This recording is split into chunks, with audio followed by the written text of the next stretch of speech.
conflict for quite some time. But you know, if you're reading over your study guide, you'll pick up here, it says the book, The Supreme Lesson of the War of 1812. The supreme lesson of the conflict was the folly of leading a divided and apathetic people into war. Regardless of who becomes president of the United States, if President Trump is reelected or Vice President Biden is elected, America is a divided country, right? And so it's hard to do a thing that is a national program, a national event like war, if the people themselves are divided against it. And yet, despite the unimpressive outcome and peace, we came out of war with a bigger sense of being a nation. So that's the number one result of the War of 1812, by the way, and we'll get to that too. So let's take a look at the War of 1812. Some historians call this event the Second War for Independence. Why? Who are we fighting, everyone? Britain. Again, I will remind you that the last war, the American Revolution, ended 1783, so it's about 30 years later. I'll remind you that George Washington, when he issued Neutrality Proclamation, said it would take a generation.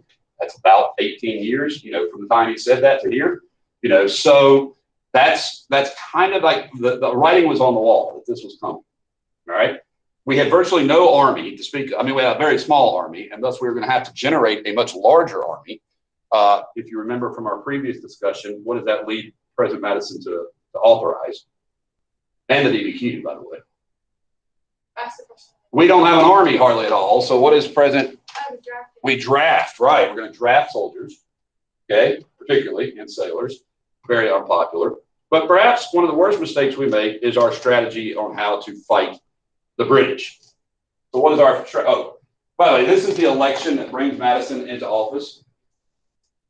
Even though the Federalist Party had shrunk dramatically during Jefferson's presidency, they ran a candidate and they actually did relatively well in the part of the country where historically they are from. So this looks like many other of the elections earlier, the last 8 years, because it involves New England voting for a Federalist. That is primarily because of the opposition to the Embargo Act. You guys recall that? So the Embargo Act was very unsuccessful, and that actually motivated some people to run maybe again for office. I mean, he ran several times. But Madison wins comfortably. So even though Jefferson loses, Madison is not in a tough spot. Yeah. I was just wondering, was that Clinton maybe a descendant of, or more like an ancestor of like Bill and Not to my knowledge. William Jefferson Clinton, Bill Clinton's family is from Arkansas. He is his father died early. He was raised by a stepfather in a mobile home. I read their biographies. I pretty much all the presidents' backgrounds, but he was a band geek. To use that for his own accepted phraseology. His stepfather had issues with his mother, physical issues, you know, domestic abuse.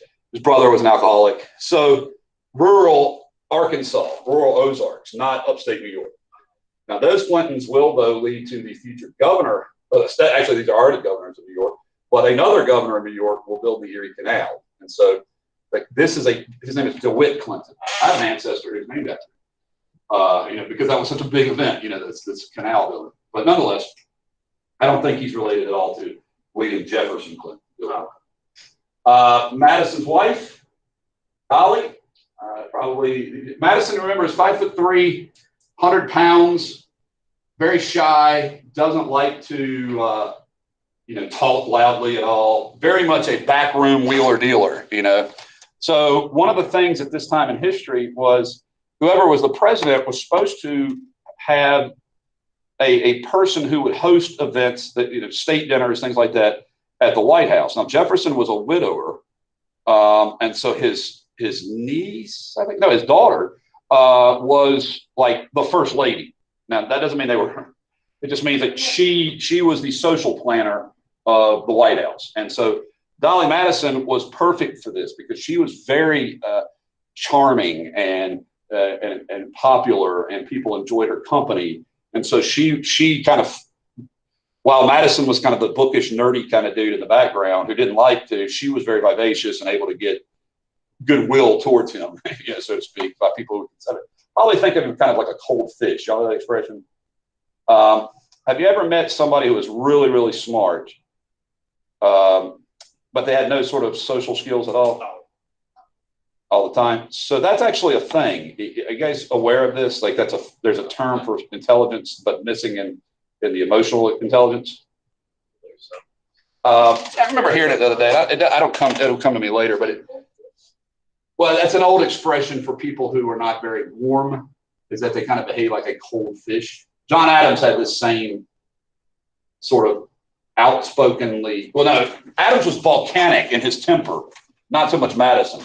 Madison, though, was very cerebral, very nerdy, but very, very brilliant, very skilled at the stuff that he did do, although probably not the best person suited for an executive office.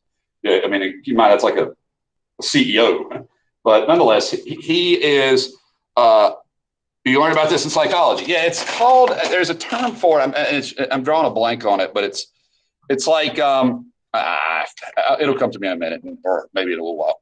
But nonetheless, we've talked about the role of these trade policies, which was to try, keep in mind, peaceful coercion, Jefferson, but also Madison's idea. Madison was Jefferson's Secretary of State. So the idea of trying to manipulate Britain and France, particularly Britain, into leaving us alone. This is very, on the surface, very smart. Like we're going to avoid war. We're going to, not get involved with fighting people. The problem is Jefferson and Madison misjudged terribly, I think, the British ease of not trading with America. So in other words, Britain just kept harassing our people, and peaceful coercion didn't work. And we also talked about, or I did anyway, Jefferson and Madison's sort of unintended consequences lead to an industrial revolution accelerating in America. Hamilton had kind of helped lay the groundwork of it in the 1790s. Of course, Hamilton's vision was an industrial America. Jefferson very much a critic of it. So this is a bit of an ironic outcome of unintended consequences. This kind of stuff happens all the time. Like a lot of people were complimentary to President Trump for banning immigration in the United States from 7 countries, until they realized that included people like doctors. And they're like, oh, wait, well, we don't want to not allow doctors from certain countries into America who we need them desperately. So there are things that on the surface seem simple and straightforward. Then they're like, oh, this didn't go the way I planned on. All right. Now, my hope, if President Trump's policy remained in practice, then maybe more American students would become physicians, but I don't think that's going to happen. You know why? We're 30% of our physicians come from abroad already. So it's not like we're filling that vacancy with number of local domestic students currently. It just means you have fewer physicians. So unintended consequences. That's quite often a problem being a president. CIA calls it blowback when they screw that up. So we talked about last week how the British had consistently done things since even prior to today's treaty.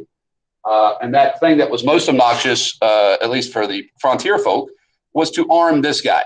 And that's what led to this man becoming a hero. William Henry Harrison. This is old Tippecanoe, as he's nicknamed. General Harrison was the governor of Indiana. And, if you ever asked, besides Vice President Pence, any other famous politician from Indiana? Well, here you go. You've got William Henry, President Harrison.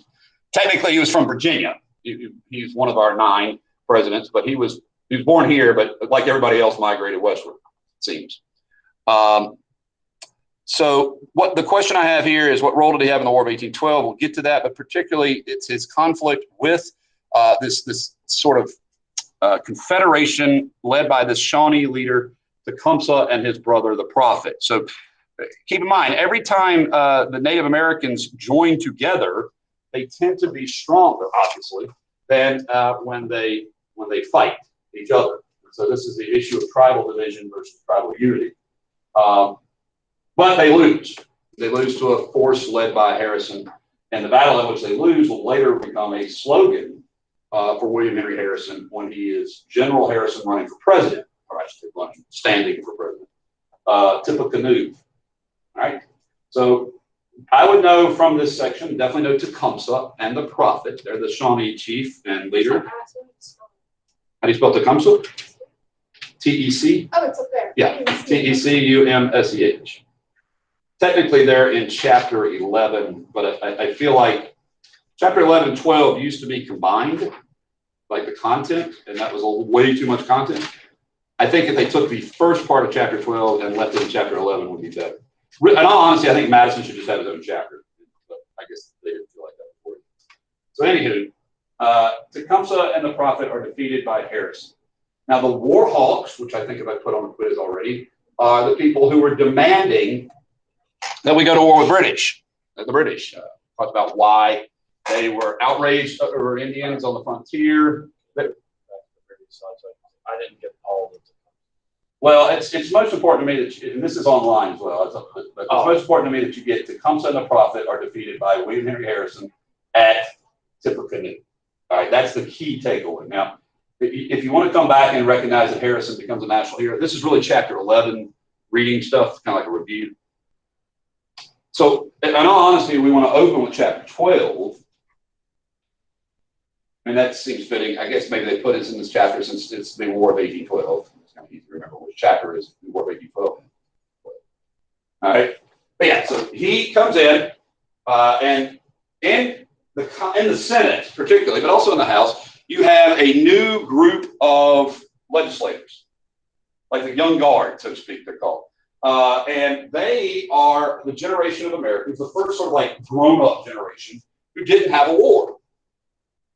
A war to look back on and be like, yay, listen to this, they were too young when the American Revolution happened. So this is like, they want this sort of test of valor. Now, I think at times that narrative gets a little cheesy because these guys aren't going to fight. So it's not like they're the ones that are going to actually go out and do the battling. But they think they can whip the Brits and if all possibility, take Canada. So one of the objectives of the American combat is to take Canada. Now, in the midst of all that, we have, before the war really breaks out, we have an election. And yet again, you can see it's relatively sectional. So we're going to talk about the rise of sectionalism, but I want to point out that there were still Federalists in the South. And there were still DRs in the North. So we weren't completely sectional as a national party. Or as parties, okay? The Federalists actually make gains here. If you're looking on this and you go back a couple of years, you're going to see that you see how New York was divided, right? All right, so you see the green and the orange, and then you come back over here. See this? More blue, right? The Federalists actually pick up a few votes, but Madison still wins comfortably in this election. And some people view that as, a statement that we should be on the war, right? So nonetheless, critics, particularly the blue light Federalists of this event, will call this Mr. Madison's War. So I would ask you to recall when we were fighting the wars for empire, we would call it things like King William's War. So when you name a war after the president, what are you sort of doing? Their fault. Okay, so you're blaming them. What else? We don't call World War II FDR's war, do we? Because we won. Because we won? We're going to win this war, so to speak, win. It means for a lot of people, they didn't own it. It ain't theirs. Not only do they blame him for it, but they're like, we're not supporting it. You call the war in Iraq George Bush's war, then it's not America's war. You hear the difference? If it's Donald Trump's war or George Bush's or Bill Clinton's war, then it ain't America's war. And that's like saying he owns this, not us. It's not our problem. For a lot of Americans. So I will take you back to one of the key takeaways of this conflict is that we were a divided country. All right, and as you can see, the ships were different, no money, regional problems, all this I've gone over once before, the draft.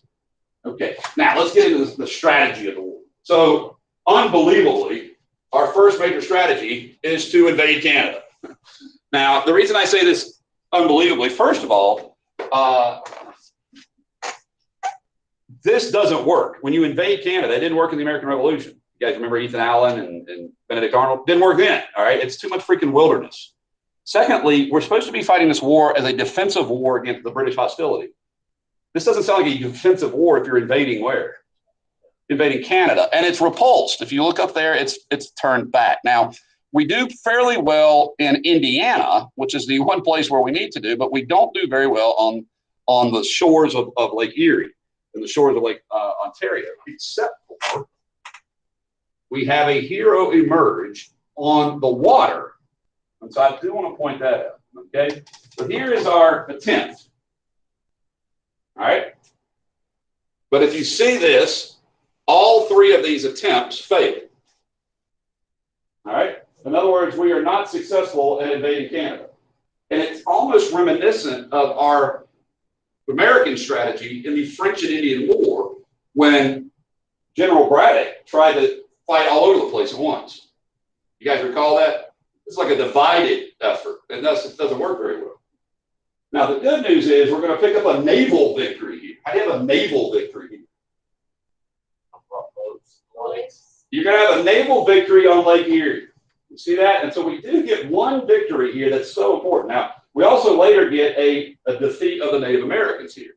So you see this battle of what looks like the Thames? That's Harrison defeating Tecumseh. So he has Tippecanoe and the Thames. So we defeat the Indians. But if you look up here, it says U.S. force repulsed at Niagara, right? U.S. force repulsed at Montreal.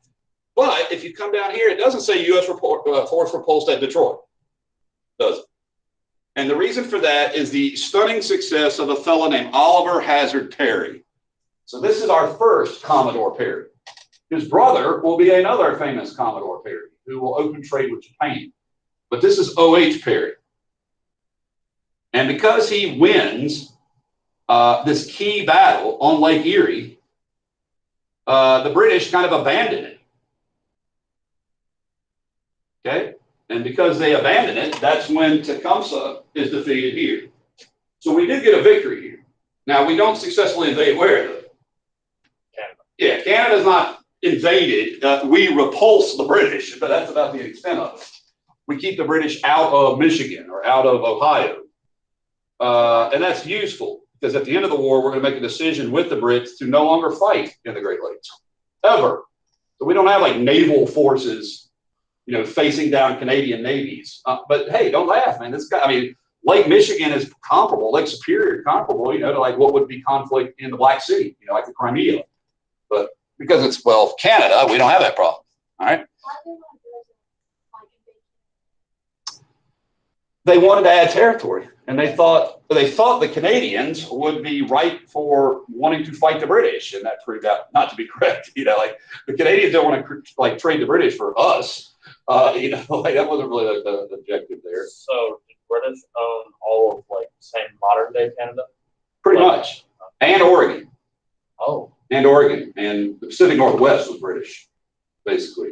So yeah, I guess I have a map. You see where it says Upper Canada here? Now the Louisiana Purchase is going to have some dispute. The Brits are going to claim part of what's Louisiana Purchase to be Canada, and America is going to claim part of it to be Louisiana Purchase. So, but by and large, the Brits control all of what we take today as Canada. Okay. There's also some debated territory around Maine, but yeah, good question. So the British then decide, well, it looks like America is vulnerable. What are we most vulnerable about? Our ground troops. Well, our ground troops are distributed everywhere, but the Brits are still fighting who? This is a thing that's very relevant. You know, it's funny, in both wars, it's relevant. France. Yeah, Napoleon. This is Napoleon right before the end, you know, so they haven't sent their best news over here either, you know. But the Brits figure the best strategy is to wipe out the head of America. To kind of invert our old strategy. What's our head?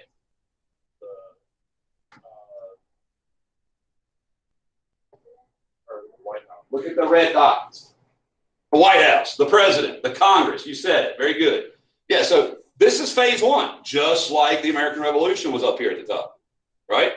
Phase two is the Chesapeake phase. The Brits decide we're going to take the capital of the United States, and they do. They march into Washington. James and Dolly Madison evacuate. They save Washington's portrait, right? You know, she does. They flee the Capitol. The Congress flees the Capitol. The White House, which is then at that time called the Executive Mansion, wasn't really a White House yet. The Executive Mansion and the brand new Capitol building that they've just been building for the last 20 years are burned to the ground. All right. Yeah, but the good news is the thing they're going to build afterwards is the thing you know about. That big white dome. Yeah, that's not what was there originally. That big White House, that wasn't there originally. So the DC that we know of is a post-war of 1812 DC, not pre-war of 1812. So nonetheless, they are going to continue sailing up the Potomac and take the harbor of Baltimore. It's the key harbor. And there is a key fort defending Baltimore Harbor. It's still there. You can tour it as a tourist. And this fort is called Fort McHenry. And so you have an American who's captured, and he's on a ship that is bombing this fort. So out in the harbor, there are all these ships, and they're shooting their rockets that night, right? And their bombs are bursting in the air. So there's smoke everywhere. But as the dawn's early light, right, what do we see proudly waving? The American flag, right? Well, this is Francis Scott Key. He's a prisoner on a British ship bombing Baltimore's Fort McHenry. And so if you listen to the words of the Star Spangled Banner, our national anthem, it is a story about the shelling of Fort McHenry, right? And it's very, almost every time I hear it, I get chills because I think about that fort was strategic. That repulsed the British from taking over all the mid-Atlantic, basically. Because they're like, eh. Plus, at the exact same time this is happening, Napoleon is surrendering. So do the British have other things on their mind? Keep in mind, the British are really kind of half-heartedly fighting this war anyway, because Napoleon is their primary concern. They're fighting it because we invaded Canada. So is this the first or second time? This is the first. Oh. All right. Now, you're talking about the 100 days? Yeah. All right. That's going to happen in just a minute. All right. So they're going to have to deal with that, the 100 days. Napoleon's return from Elba. Okay. But in the midst of this period, this winter of December of 1814, okay, New Englanders meet. A large group of New England representatives meet in Hartford, Connecticut, to draw up a list of demands. It reminds me of the like the Stamp Act resolves, or the Continental Congress grievances. So they write up this proposed list. See, and you should know these five. You can imagine the all the following except kind of question. So they blame the Jefferson and Madison administrations for their financial loss. So they want a form of what we would call today. There's actually a concept that goes along with this called regulatory takings, which actually exists. It's a form, you guys know eminent domain? Ever heard of eminent domain? So if the government wants to build a highway through your backyard, they can't just do it without paying you for your land. You ever heard of that?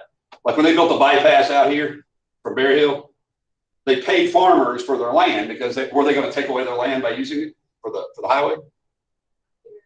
Yeah, it's called eminent domain, but you get paid for it. Well, they're arguing that we lost trade because of what? Because the Embargo Act. The Orders and because the Non-Intercourse Act. Secondly, we want a supermajority before embargoes. Why do they want that? Because that way they can stop it. If one group is in power and it doesn't work their way. Now, and the perfect example to give you is I'll take you back to 2016. January or so of 2016, President Obama sees a justice has passed away, and he appoints a justice, which is his power. And the Republican Senate majority says, no, you should not confirm a judicial appointment in the year of an election. And then 3 weeks ago, we quickly confirmed a justice right before the election. Now, you could say, well, you're being a hypocrite. And they'd be like, well, who cares? It's about being in power, right? Who cares if it's hypocritical or not? What are we like here to get Sunday school teaching?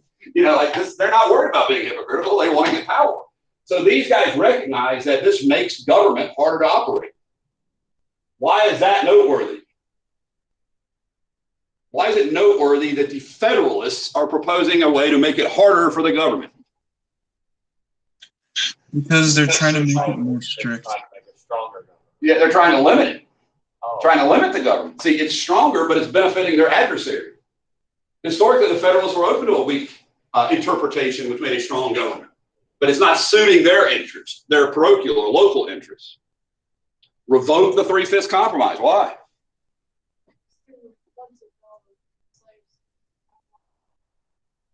At less. Slaves wouldn't count at all. And now they're not advocating for more representation for Southerners. They're advocating for more representation for Northerners. So that's okay. I realize I made it look confusing. They don't want the Freedom That's Compromise to extend suffrage to black people, but they don't want black people, slave people, being counted at all. That'll get them more representation in the North. They want to term limit the president. Why do you think that is? Because they haven't gotten a president since John Adams. Right, and then how many terms was Washington? That was three. Two. Jefferson? Two. Madison? Two. Later Monroe?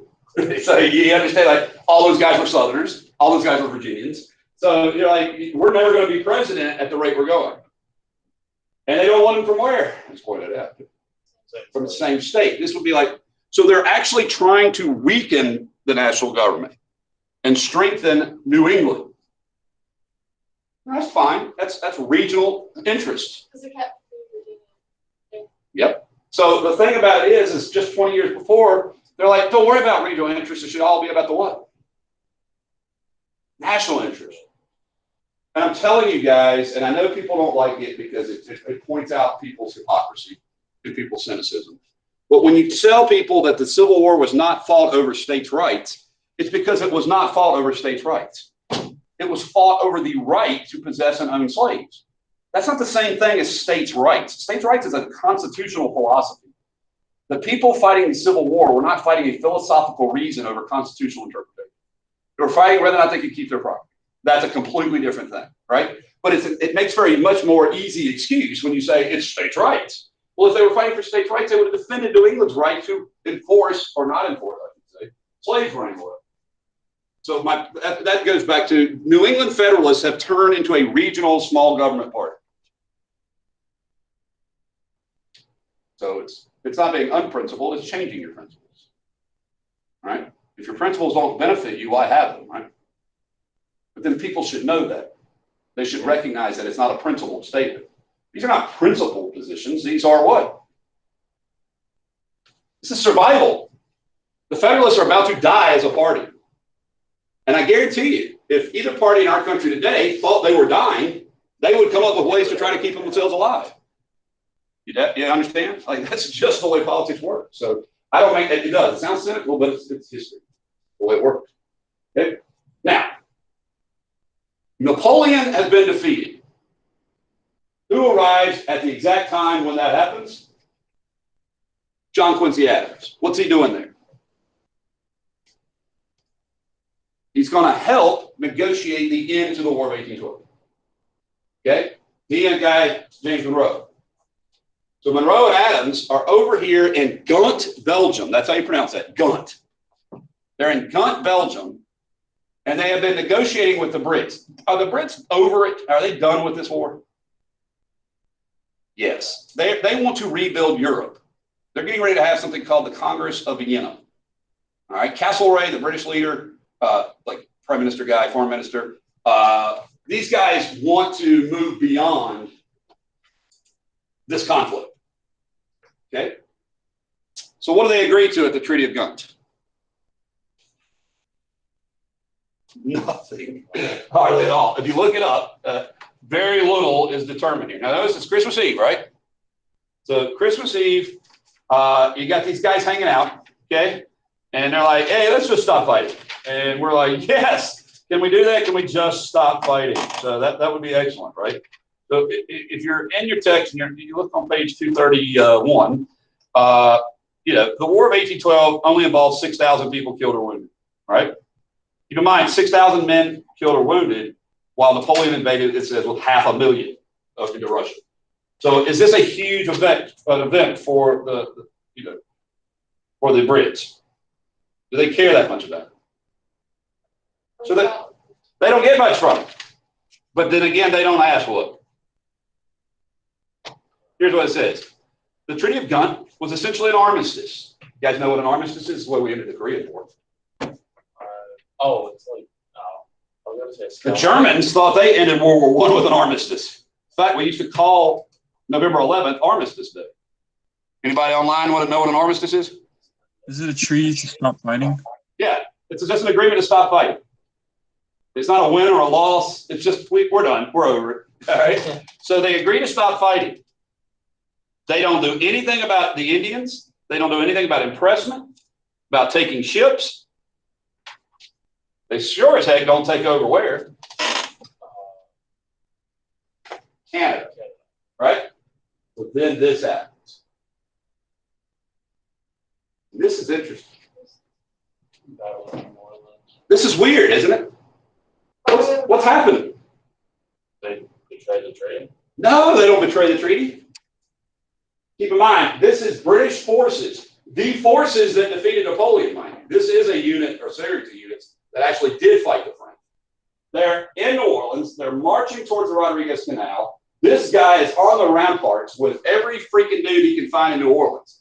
Black folks, Native American folks, Creoles. You know, he's got everybody there with a gun, all to defend this embankment right here. This is on the Rodriguez Canal. You're in New Orleans. I was there a couple of years ago, right where this happened. And the thing that should jump out at you is the war is over. Because they didn't have fax machines. They didn't have email. They didn't have telephones. So the war has ended in Europe, but nobody has told the Brits or Americans that it's over yet in America.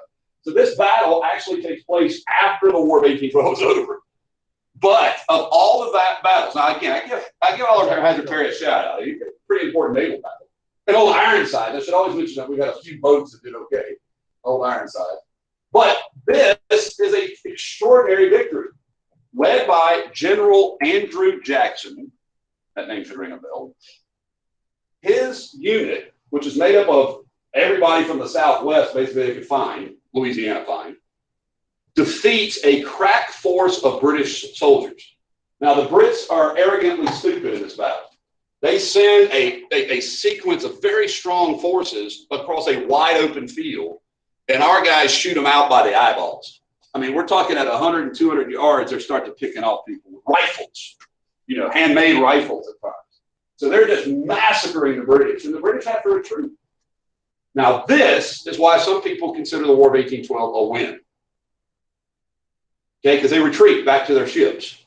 It's not a win because the treaty is a tie, right? War of 1812, for all intents and purposes, is like a tie. But this is a huge victory because this is not against second-rate British soldiers. These are the soldiers that have just defeated Napoleon in Belgium. Okay? Yeah. Is this battle like that? I heard a story. It was this like Japanese dude who was lost in the. I can't remember if it was Japanese or Vietnamese. Or yeah, it was Japanese because it was during World War II. He was lost in the woods and he stayed there for like a couple. Yeah, of years. I teach about Hiro Onadu. Yeah, that's like 20 years old. Oh yeah. Yeah. In the Philippines. Yeah, he didn't realize World War II. Right. It's not that bad. I mean, it's not 20 years later. It's like days later. You know, I mean, you're talking not. This is a winter attack. It's cold. You know, but it's within days of the surrender, or not the surrender, the armistice when the surrender. So yeah, they don't get the memo. That's what happened. No news traveled fast. I mean, it took about a month for news to get from England to America. Yeah, because Atlantic voyage and overland, all that stuff. So yeah. So the key here is that we think this allows Jackson to open up what other part of America, future America? Florida. What is now Florida?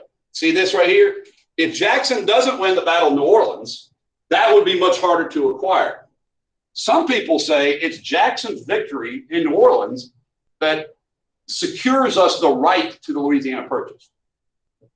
Keep in mind, Napoleon sells Louisiana from whom? Spain. From Spain. He sells their land to us. So it's very clear that Spain could have an argument afterwards. But later, during President Monroe's presidency, Jackson is going to invade Florida. See it here? And he is going to fight a war with the Seminoles. And James Monroe's Secretary of State, a guy named John Quincy Adams, is going to be like, hey, this is an opportunity to take all of where? All of Florida. This is when my ancestors lived in Pensacola. This is when my ancestors became American. Okay?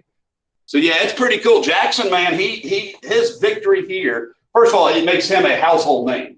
Everybody in America has heard of Old Hickory now, this great victory at New Orleans. It is one of the seminal victories in military history, too. It establishes Jackson as a warrior leader. So out of this, Jackson and Harrison become two of the most common names. Harrison wins in New England. Of course, Oliver Hazard Perry. So I would definitely be familiar with Jackson's victory. And so these are the outcomes of the War of 1812. By far, the most important outcome of the War of 1812 is nationalism. While we might not have won the War of 1812, we certainly didn't what? We didn't lose the War of 1812. And we didn't fight this war with the French doing 80% of the effort. We actually could tell ourselves, and I think there's a bit of inflated reality in this, or a little bit of fantasy, but nonetheless, it's what happened, so in our minds. We could be proud that America had gone toe-to-toe with the guys that beat Napoleon, and we, right? So this was a sense of national pride. You know, America, like we loved our country, and so that was really useful for kind of recreating this mindset that we're one nation.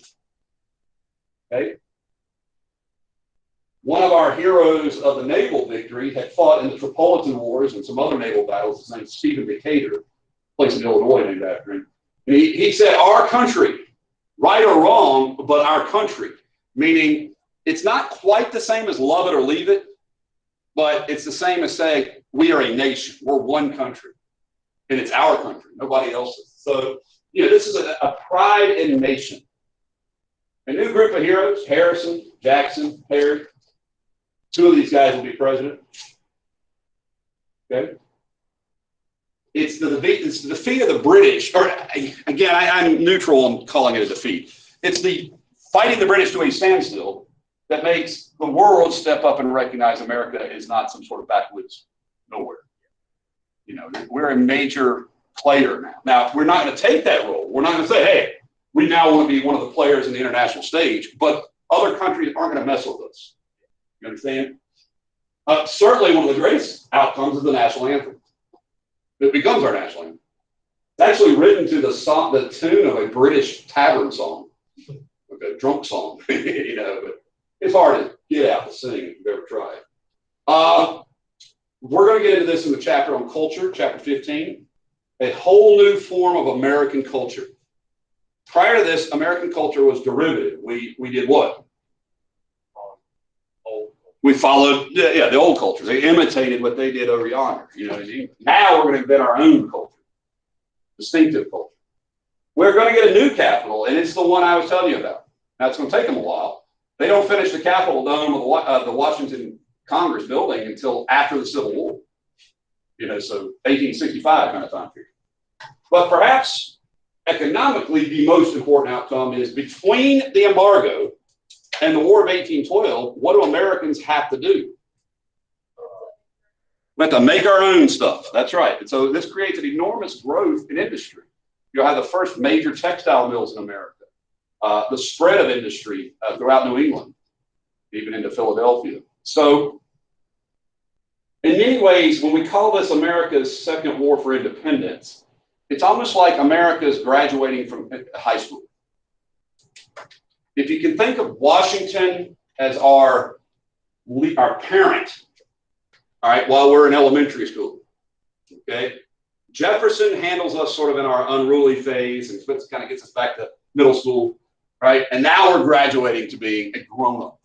And that's kind of the way it works. Like, we're now able as a nation to be strong, kind of go our own way. And we've stood up against the greatest European power on earth. Fair enough? So I'll know the results of the War of 1812. We've talked about these things already in preparation for the DBQ.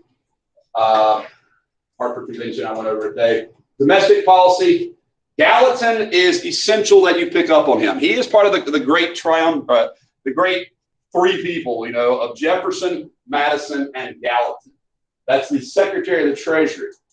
He was Jefferson's Secretary of the Treasury. He's Madison's Secretary of the Treasury. And we talk about killing the national debt, and we talk about, you know, financing the war and the second bank. All of this is Gallatin, Albert Gallatin, who was born in Switzerland. So he understood and he grew up a little bit in Switzerland. He would never be president, but he was an important Democrat for DR.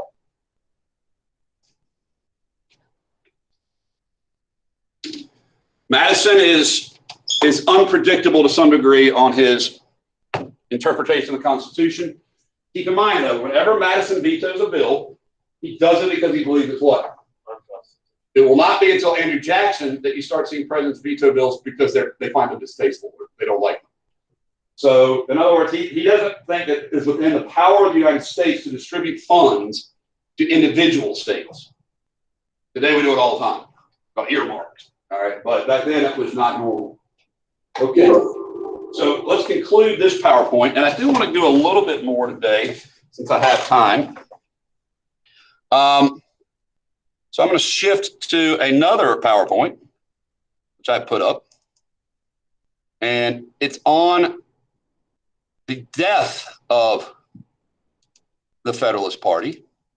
Because, by the way, the news of what victory arrives in Washington about the same time as the Hartford Convention arrives there.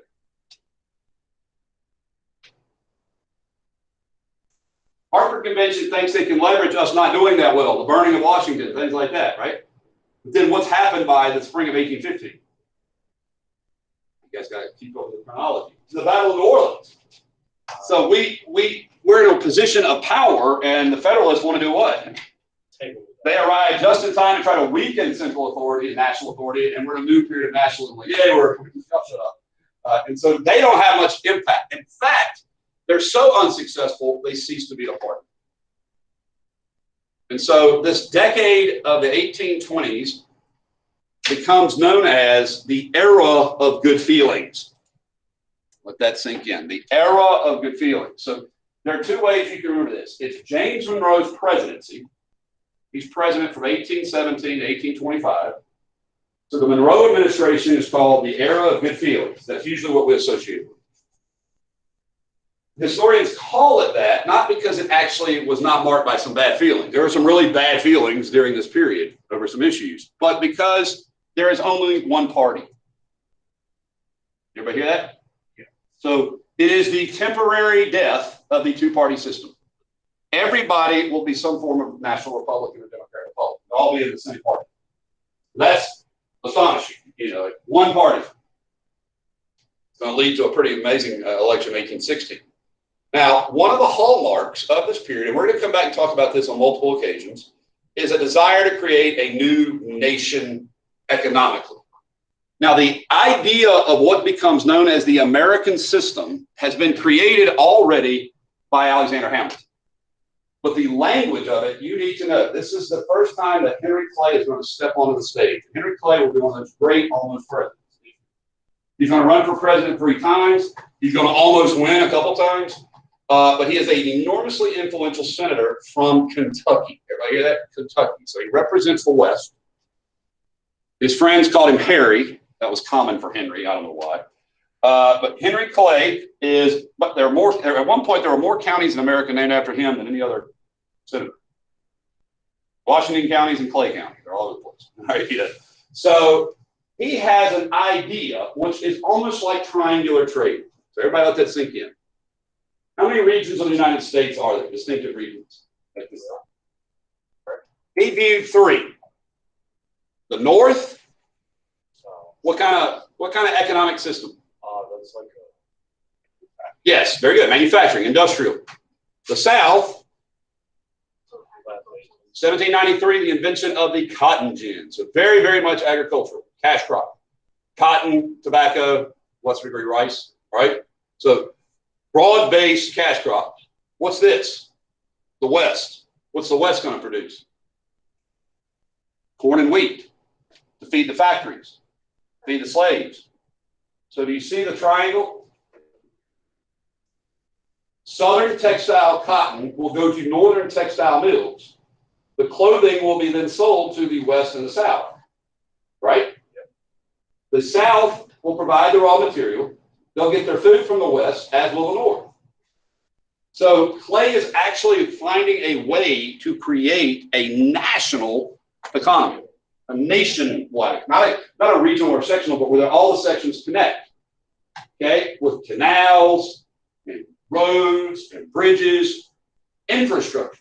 So he has 3 parts that he proposes particularly to help do this. So you should know the parts of the American system are the proposals. The first is the first protective tariff.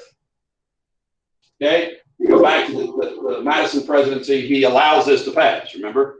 A protective tariff, what's that mean? is a tariff that is protective due? All right, if I put an 8% tax on shoes, that means if you buy a $100 pair of shoes, what's the tax? 8%. So it's how much? $8. It'd be $108, right? Is that crippling? If I put a 20% tax, what might you think? A little bit more, right? So the idea here is that he's going to put a tariff on foreign products to keep us from what? Buying foreign products. This is protective. It protects what? From going into debt. Well, no, it's not a debt question. It's not an issue of debt, unless you're thinking about like trade deficit. That's not what I'm talking about. It means American businesses don't have to compete as much with who?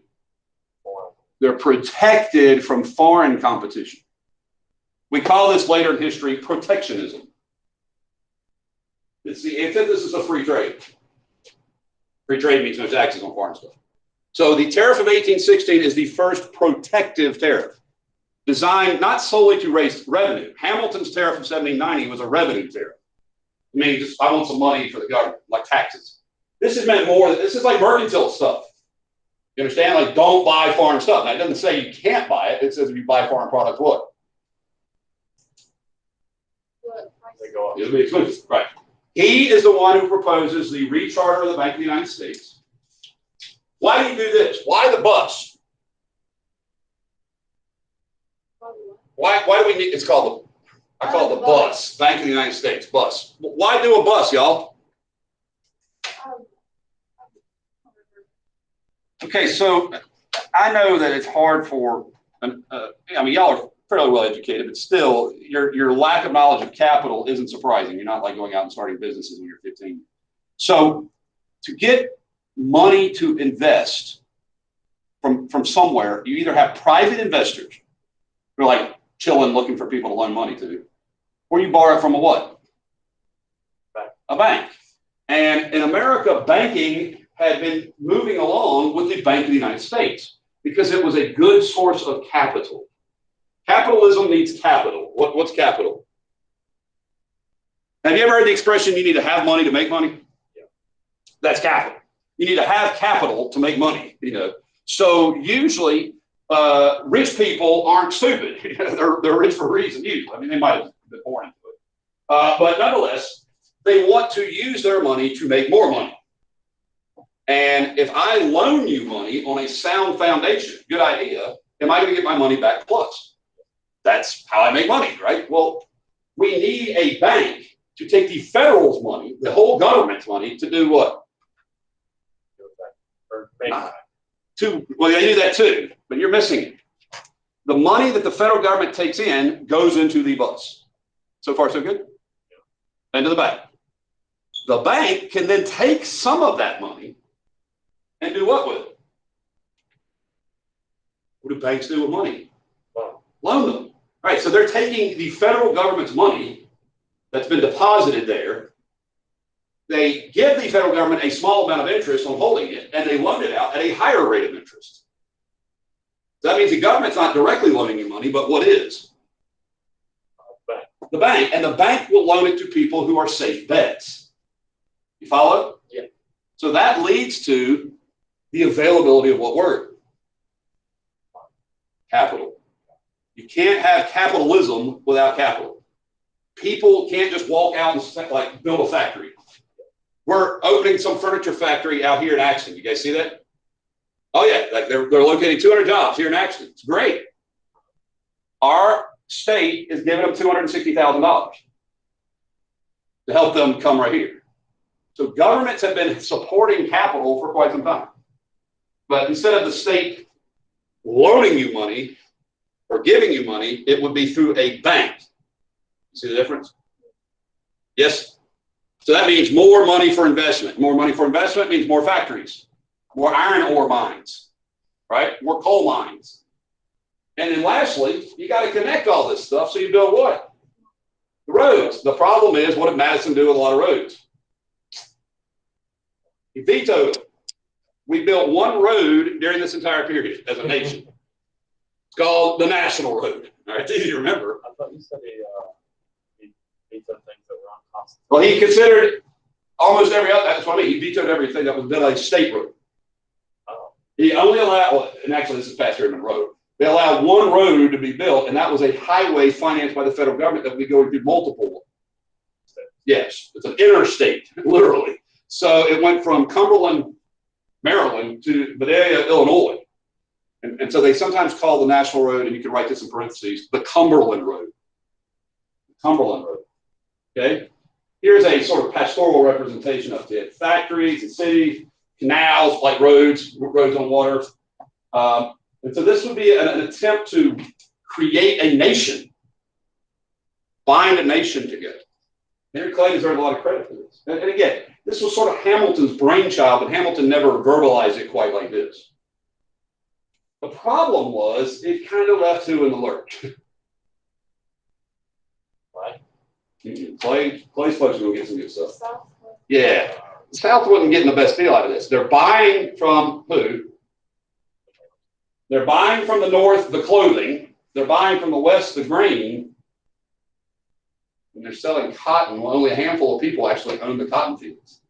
So Southerners, they didn't get much out of this. So pretty early on, the Southerners became reluctant to support this kind of national ideal.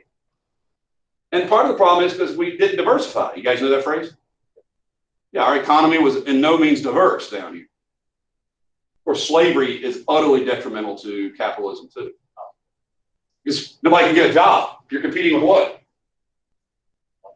People who don't get paid. Like, you can't compete with that. You know, and this is one of the reasons why later in history, before the Civil War, poor whites will grow to hate slavery. They also hate the slave, though, and that's why it becomes a problem. They hate slavery because they can't have a job, but they hate the slaves because they're colored people. So, you know, and the fact that they're the reason they can't have a job. So, yeah, it's a troublesome part. It never gets fully it never fully happens. I'm going to explain that. Because in the end, this road connection stuff doesn't get built at whose expense? One highway is not going to create a network between all the states, is it? Yeah, so the American system is a proposal. Plus, Andrew Jackson is going to kill the Bank of the United States. All right, so in the end, the American system is a dream that doesn't quite come to fruition. But it's an idea that's nationalistic. You guys understand that term? One nation. So one of the reasons why I take students from this area is we often have a fairly parochial view. I'm really happy you went to Washington, D.C. because you get to see things that are different than here. I take students to New York when we not have a pandemic. I go to Europe. And the reason is that once you've seen the rest of the world, you realize that there are other ways to do things. It doesn't mean that your way is wrong. It just means that it's different. And that's the problem with a lot of people who haven't been anywhere else is they think different equals wrong. Now, it's true of other people too, but yeah. Washington was like same. It was almost like culture shock. Yeah, culture shock, sure. Yeah. But once you travel a lot, it's not blasé, but you begin to recognize that everywhere is got diversity. Everywhere's got unique opportunities. You know. So anyway, America was moving westward. You can see this by the darkness on the screen. And it's in that period that you have the last of the revolutionary generation presidents. He's the last president who had dressed like, say, George Washington from the powdered wig era. You know what I mean? So he is the last of the first five of the revolutionary period. He is the last of Jefferson's direct lieutenants, direct like followers. Madison and Monroe is Virginia. Plantations right up the road too. So Madison, Monroe, and Jefferson were neighbors and colleagues and really worked together. Monroe was the youngest of the group, comparatively. And he is going to come in on a huge surge of nationalistic spirit. Look at that election. Now, in that year, do the Federalists run a candidate? Yeah. Right? And does that candidate do very well? With a handful of states, right? And then 1820. Oh, the Federalists aren't even there. No Federalists. This is the arrogant Felix. You're right in it. But there is an oddity about the election of 1820. First of all, this is a really cool story to me. Take a look at this map. What do you see up there? Not all green. One vote. There's one vote for who? John Quincy Adams. Now, there's a reason for this. It's not that John Quincy Adams was running an insurgent campaign. Who knows why John Quincy Adams got one vote in 1820? He didn't vote for it. He wasn't elected. He's going to be Monroe's Secretary of State. I mean, he's not running against Monroe. Not that they were running for anything. They're standing for office. Monroe was hugely popular. Anybody know why JQA gets one vote? Nobody, huh? Well, do you guys know what the word unanimous means? Yeah. Who's the last president to be elected unanimously? Washington. Washington. Who's the only person to be elected unanimously? What were these electors aware of? They didn't want to break George Washington's precedent. So one person cast a vote for someone else so that Monroe would not get all the votes. It's crazy, right? Except, you know, it kind of makes sense. Like, nobody should be unanimous with Washington. That's what they told him. So JQA gets 0.5% of the election. He gets one elector. All right, yeah. But Monroe was the only real candidate. This is what one-party dominance looks like, right? You know, no Federalists. Anybody who was a Federalist is going to become what's called a national Republican. Now, I say that, but there is one place where Federalists are still alive and kicking. Can anybody guess where the Federalists are still, like, really Federalists? I'll connect it to Donald Trump today, and then maybe you'll connect the dots. Maybe you won't. Maybe it's too cryptic. Regardless of what historians think about Donald J. Trump, if he gets reelected or not, there is without a doubt no disputing that he has put more judges and justices on the courts than anybody in the modern era. You understand? He has slammed the federal courts. He and Mitch McConnell, Senator McConnell of the Senate Majority Leader, he has in 4 years, President Trump has 3 justices on the Supreme Court, 3 out of 9, right? And how long are you a justice for? For life, right? So 3 justices for life and hundreds of judges for life, right? So even if President Trump were to lose and a Republican never get elected again, what would happen 30 years from now? Your kids would still be learning about Donald Trump appointees. It's true. I'm still learning about, you know, I mean, I'm going to teach all about Reagan's appointees. I was your age when Reagan was president. All right? Yeah. Because you're there how long? So there was one place in the federal government where Federalists still were. And that was all those judges that George Washington and John Adams had appointed, including the Chief Justice. So we're going to get to John Marshall tomorrow.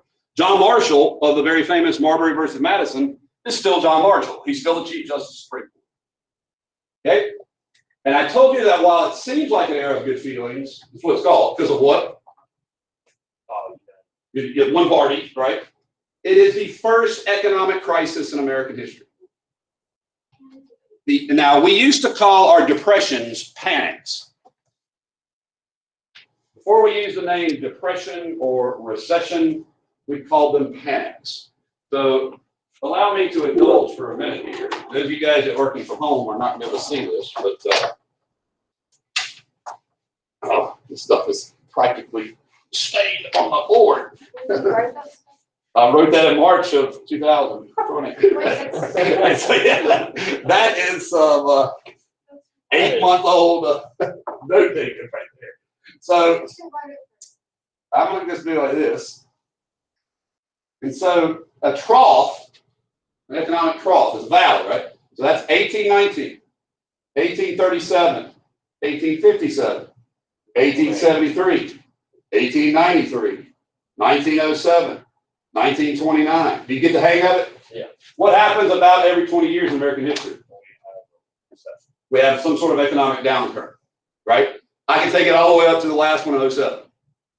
Okay? 2007. Not 1907, but 2007. So we still do it. Yeah. The good news for y'all is you're going to be graduating high school. So everybody wants to tout President Trump's, the great economy. And it has been pretty well in spite of the pandemic.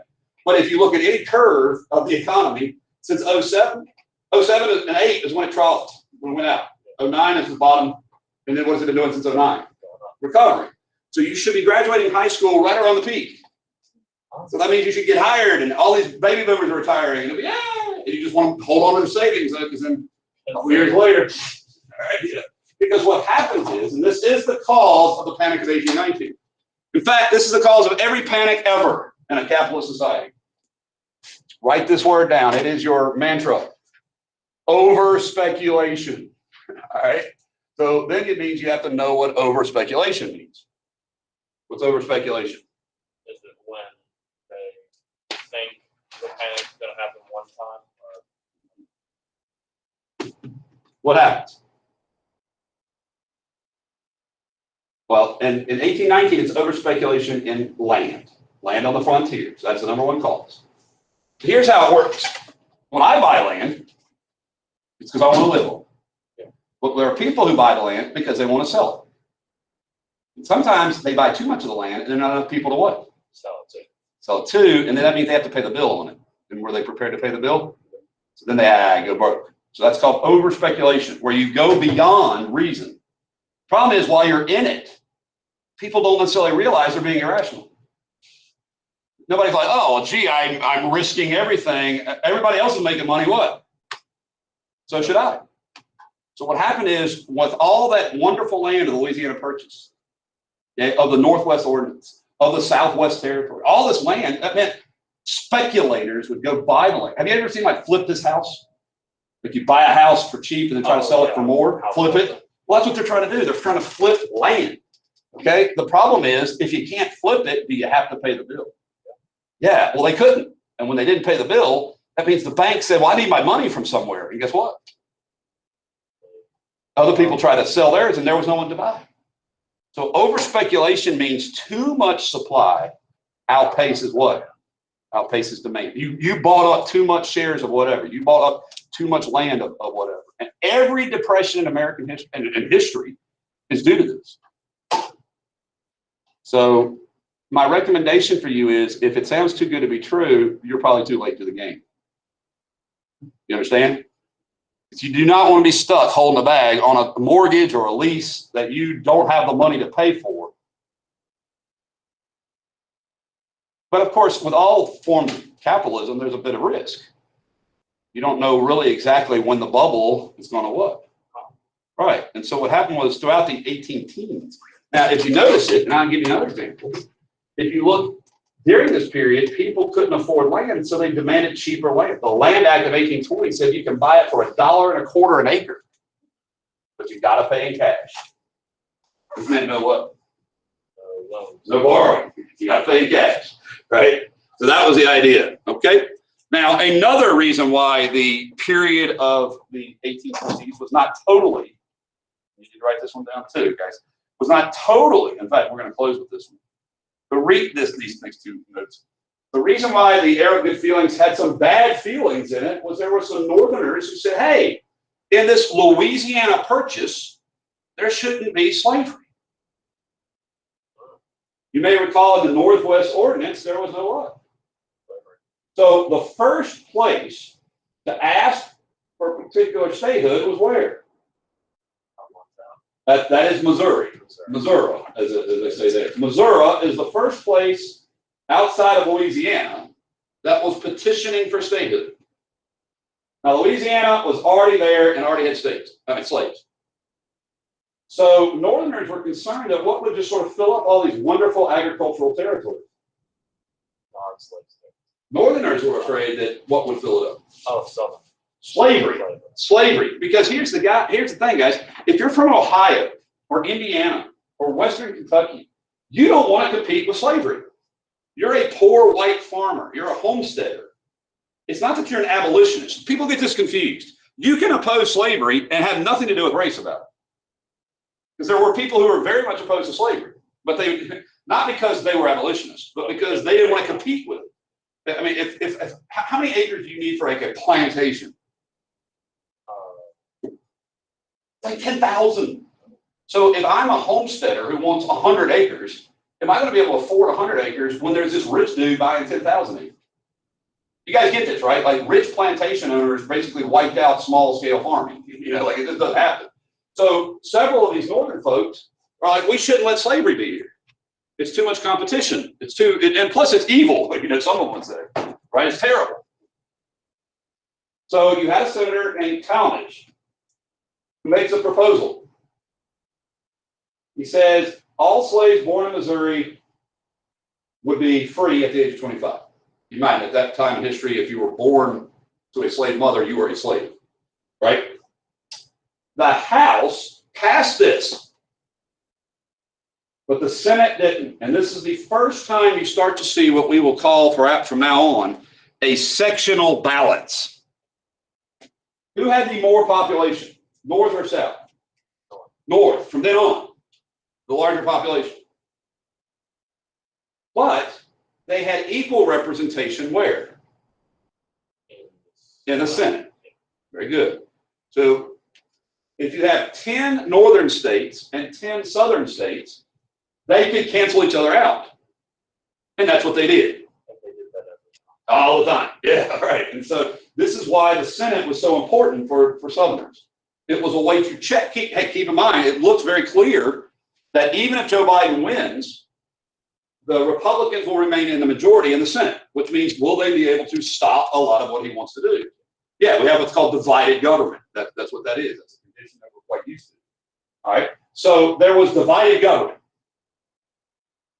Now, what was interesting is they were all in the same party, though, right? But on this issue, they were very sectionally divided. Southerners did not want any bill passed that would outlaw slavery anywhere. And certainly not in Missouri. Why? Why not Missouri? Guys ever been out to Missouri? Oh, because then it would outnumber the other states. Well, that's true. That's a very good argument. Gabriel said that it outnumber the southern states, and that's true. It would be a more free state than slave state. That's an excellent answer. But also, Missouri is a great state for farming. What would do well in Missouri? In fact, it could do well. It doesn't do well because of all the fighting there, but it could have. Slavery, right? Slavery could, the institution of slavery would work in Missouri because it's an agricultural state, right? So they blocked it. Enter Henry Clay. Henry Clay is concerned this is going to create a real conflict. And so he wants to lay the problem to rest. I always like strong leaders who say, let's solve this problem sort of once and for all. You know, let's fix this so we don't have to keep fixing it every couple of years. I wish we'd do this on issues like the national debt and all kinds of big issues. We got to agree that's the problem and find a deal. How to stop it, right? So here's what he comes up with. Clay said, all right, Missourians already have slaves in them. That's why the Talmadge Amendment was going to release them. So are there already slaves in Missouri? Because people brought them there. But it's clear that you guys don't want slavery to go where? North in the Louisiana Purchase, right? The green area. But if you restrict it completely, that means Arkansas and Louisiana can't have slavery. So let's split the difference. So let's, not on there, sorry. Let's draw a line, and you should know these. There are three components to the Missouri Compromise. Three components to the MoComp, I call it. It's easier to say that than Missouri Compromise. By the way, the MoComp, otherwise known as the Compromise of 1820. Henry Clay's nickname in history, guys, is the Great Compromiser. See, back then, compromise was a sign of leadership. Compromise was what, statesmen did. You found a way to balance it. Now, I realize it's compromising on the matter of slavery, and that's awful. But it was either that or face disruption and destruction. All right. So, and again, I don't like that, but that was a bad choice or a worse choice. So this is what he says: 3 parts. First, the southern border of Missouri will be the boundary in what thing? All right, in the Louisiana Purchase, above which slavery will not exist. So Missouri will be, okay, here, let's go through it again. Missouri will be a slave state. So yes, Missouri can apply and become a slave state. To keep the balance, we will admit Maine to America. Now, Maine was already part of America. It was Massachusetts. But Maine didn't really belong to Massachusetts. I mean, can you see the difference? So Massachusetts had lost Maine, and Maine will become a free state. So Maine free, Missouri what? Slave. Does it keep the balance? But this boundary is called the 3630 line. You should know this: 36 degrees, 30 minutes latitude, north. 36 degrees, 30 minutes. 3630, that's what we use. 3630 that's the southern border of Missouri, if you're looking at the map. Above 3630, no what? No slaves. Below it, what would be legal? So, have we solved this problem? Right. So Henry Clay gets a lot of compliment for staving off anger over the spread of slavery dispute. Southern, and it's very similar to the Northwest Territory, isn't it? The problem is, of course, is it's pretty clear that the country is almost evenly dividing north and south now, isn't it? Yeah. I mean, you're looking at a map, that's like the south, that's the north, pretty much. Now, again, this was a huge deal because what it meant was Missourians would have slaves in that territory, but they had already brought them there. So I would be sure to know this, okay? Okay, well, we're going to stop today with the MoComp, the Missouri Compromise. Tomorrow we'll pick up with John Marshall and judicial nationalism. You should be through question number 40 on your chapter guide. I'm going to stop recording, but I'll be glad to answer any particular questions for a minute or two.